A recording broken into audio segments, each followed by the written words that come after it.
Hello hi അസ്സലാം വലൈക്കും. Gaza പറഞ്ഞിട്ടും തീരാത്തൊരു വിഷയമായിട്ട് മാറിക്കൊണ്ടിരിക്കുകയാണ്. കാരണം വെടിനിർത്തല് നിലനിൽക്കുമ്പോൾ പോലും അവിടെ ഇവിടെ നടന്നുകൊണ്ടിരിക്കുന്നത് ദിവസം ദിവസം കേട്ടുകൊണ്ടിരിക്കുന്ന വാർത്തകൾ എന്ന് പറഞ്ഞാൽ അങ്ങേയറ്റം സങ്കടപ്പെടുത്തുന്ന കാര്യങ്ങളാണ്.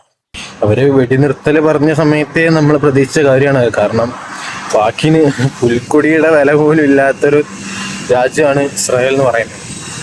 അപ്പൊ അവരുടെ വാക്കിനുള്ള വില നമുക്ക് കാൽക്കുലേറ്റ് ചെയ്യാവുന്നേ ഉള്ളൂ.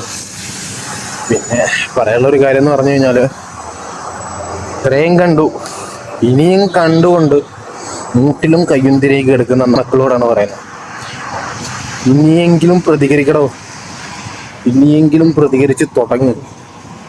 ഇല്ലെങ്കില് ഇന്നല്ലെങ്കിൽ നാളെ ഇപ്പോ ചിലപ്പോ എൻ്റെ ഈ വീഡിയോയുടെ താഴെ കമന്റ് ചെയ്യും കുറെ വാനരന്മാര്, അതുപോലത്തെ തെണ്ടികൾക്ക്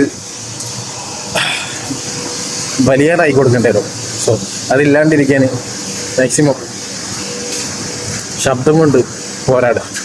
വാളും പരിചയം എടുക്കണം എന്ന് ഞാൻ പറയുന്നില്ല, ശബ്ദം കൊണ്ട് പോരാടുക. ഓക്കെ, ശരി.